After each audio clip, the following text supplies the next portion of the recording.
때는 조선 영조 임금 시절 한겨울의 일입니다. 북풍이 매섭게 몰아치던 그 계절, 암행어사 박문수는 전라도 산골 고을을 돌아보고 있었습니다. 며칠째 산길을 걷다 보니 발바닥은 물집투성이었고 입술은 바람에 터서 갈라져 있었습니다. 그래도 걸음을 멈출 수 없었습니다. 어사의 발걸음은 백성의 삶이 닿는 곳이면 어디든 가야 했으니까요. 해가 뉘엿뉘엿 산 너머로 넘어가기 시작할 무렵이었습니다.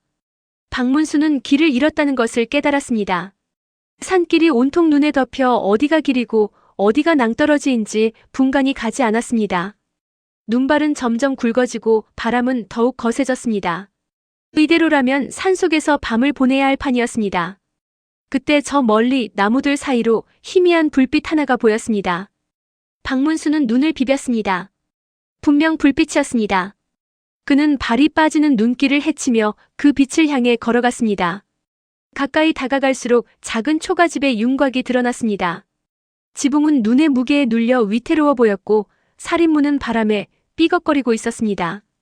담장은 군데군데 허물어져 있었고 처마에는 고드름이 길게 늘어져 있었습니다. 누가 봐도 가난한 집이었습니다. 박문수가 살인문 앞에서 기침을 했습니다. 누구 계십니까? 길을 잃은 나그네인데 하룻밤만 신세를 져도 되겠습니까? 잠시 후 안에서 발소리가 들렸습니다. 문이 삐걱 열리더니 등잔을 든 노파가 얼굴을 내밀었습니다. 이르는 좋게 되어 보이는 주름진 얼굴이었습니다. 노파는 눈발을 맞으며 서 있는 박문수를 위아래로 훑어보더니 말없이 문을 활짝 열었습니다. 들어오시지요. 그 한마디가 얼마나 따뜻하게 들렸는지 모릅니다. 안으로 들어서니 안방에 노인 한 명이 화롯불 옆에 앉아 있었습니다. 노파의 남편이었습니다. 허리가 굽고 눈이 침침해 보였지만 나그네를 맞이하는 눈빛만큼은 인자했습니다. 이 추운 날 산속에서 길을 잃으셨군요. 어서 불 좀 쬐시지요. 방 안은 그다지 따뜻하지 않았습니다. 군부를 지피기엔 나무가 부족한 듯 화롯불이 작았습니다. 방 안을 둘러보니 살림이라고 할 만한 것이 거의 없었습니다.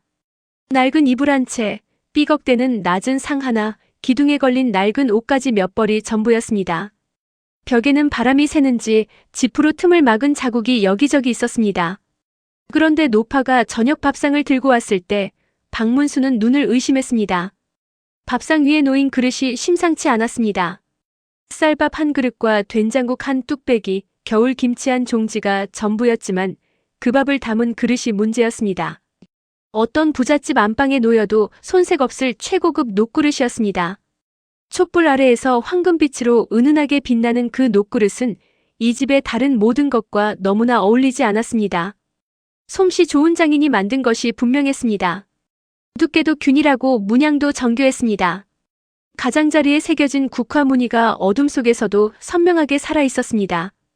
박문수는 숟가락을 들다가 조심스럽게 입을 열었습니다. 어르신 실례지만 이 녹그릇이 참으로 훌륭합니다. 어떻게 된 연유가 있으신지요? 노인은 그 말을 듣자마자 표정이 굳었습니다. 잠시 말이 없다가 긴 한숨을 내쉬었습니다. 노파는 부엌 쪽으로 고개를 돌렸습니다. 어깨가 살짝 떨리는 것 같았습니다. 노인이 천천히 입을 열었습니다. 그 그릇에는 사연이 있습니다. 나그네 양반. 이야기는 20여 년 전으로 거슬러 올라갔습니다. 노부부에게는 외아들이 하나 있었습니다. 이름은 복돌이었습니다. 어릴 때부터 부지런하고 심성이 고운 아이였습니다. 남의 집 머슴살이를 마다하지 않았고 부모 곁에서 농사일을 도우며 묵묵히 자랐습니다. 아들이 22살이 되던 해 이웃 마을에 좋은 처자가 있다는 소식이 들렸습니다. 부모가 보기에도 마음씨 고운 처자였습니다. 혼담이 오갔고 복돌이는 수줍게 웃으며 말했습니다. 어머니, 제가 잘 모시겠습니다. 노부부는 그 말 하나에 힘이 났습니다. 평생 가난하게 살았지만 아들 장가만큼은 제대로 보내주고 싶었습니다. 그래서 조금씩 모으기 시작했습니다. 닭을 팔고 나무를 뜯어 장에 내다 팔고 겨울에는 집신을 삼았습니다. 몇 년에 걸쳐 모은 돈으로 장만한 것이 바로 그 녹그릇이었습니다. 혼례 때 신부집에 예단으로 보낼 것들 중 하나였습니다. 쌀밥을 담아 손님들에게 대접할 그릇이었습니다. 노부부는 그 녹그릇을 장만한 날 밤새 닦고 또 닦으며 아들의 혼례를 그려봤습니다. 그런데 혼례를 불과 2달 앞두고 일이 터졌습니다. 고을 사또가 대규모 부역을 명했습니다. 관아에서 쓸 건물을 새로 짓겠다며 마을마다 장정들을 징발한 것이었습니다. 강압적이었습니다. 거부할 수 없었습니다. 복돌이도 끌려가야 했습니다. 어머니, 금방 돌아올게요. 걱정 마세요. 복돌이는 그렇게 말하고 떠났습니다. 그런데 돌아오지 않았습니다.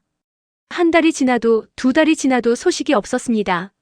수소문을 하니 부역 현장에서 무거운 돌을 옮기다 사고가 났다고 했습니다. 여러 명이 한꺼번에 깔렸고 복돌이도 그중 하나였다고 했습니다. 관아에서는 사고 사실을 쉬쉬했고 유가족에게는 제대로 된 보상도 없었습니다. 노부부는 하늘이 무너지는 것 같았습니다. 노파는 한동안 밥을 먹지 못했고 노인은 밤마다 마당에 나가 하늘을 보다가 들어왔습니다. 아들이 앉던 자리에 손을 얹고 오래 앉아 있다가 밤이 깊어야 자리에 들었습니다. 그 녹그릇은 쓰이지 못한 채 보자기에 쌓인 채로 구석에 놓였습니다. 그것으로 끝이 아니었습니다. 아들이 죽고 이듬해부터 고을 아전이 찾아오기 시작했습니다. 세금을 내라는 것이었습니다. 노부부가 기가 막혔습니다. 아들은 죽었습니다. 죽은 사람에게 세금을 걷는다는 것이 말이나 됩니까?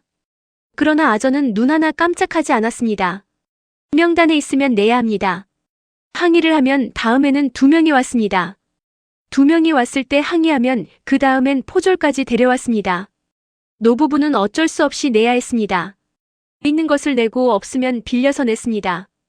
그렇게 몇 해가 지나니 가진 것이 아무것도 남지 않았습니다. 단 한 가지, 그 녹그릇만 빼고. 아전이 그것도 가져가려 했습니다. 노파가 그릇을 끌어안고 울었습니다. 이것만은 안 됩니다. 죽은 자식 홀레떼 쓰려고 평생 모아 장만한 것입니다. 이것마저 가져가면 저는 살 수가 없습니다. 아전은 못 이기는 척 물러갔습니다. 그러나 다음 달에 또 왔습니다.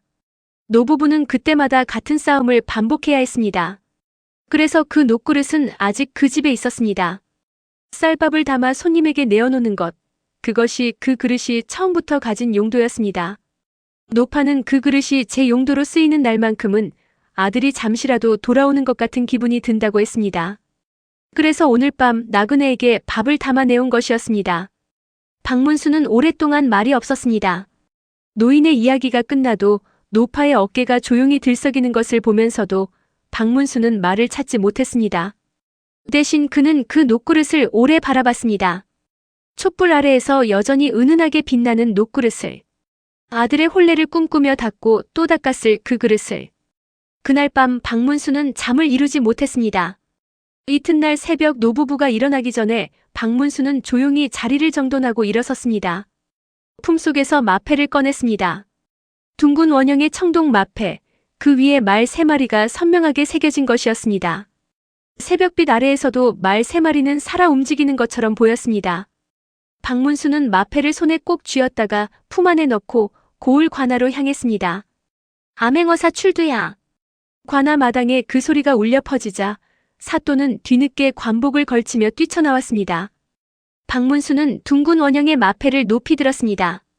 말 3마리가 새겨진 마패가 아침 햇살을 받아 번쩍였습니다.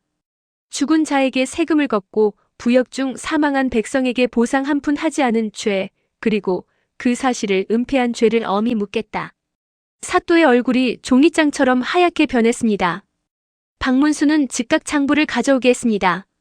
죽은 복돌이의 이름이 세금 명단에 버젓이 올라 있었습니다. 부역 중 사망자 명단은 관아 어디에도 없었습니다. 은폐한 것이 분명했습니다.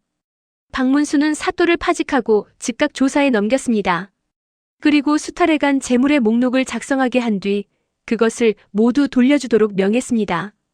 사흘 뒤 박문수는 다시 그 초가집을 찾아갔습니다. 이번엔 나그네 차림이 아니었습니다. 정식 어사복장이었습니다. 관아 관속 2명이 수레를 끌고 뒤따랐습니다. 수레 위에는 빼앗겼던 재물들이 실려 있었습니다.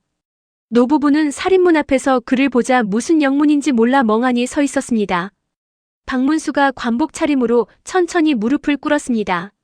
어르신들, 이 나라가 어르신들께 너무 큰 빚을 졌습니다.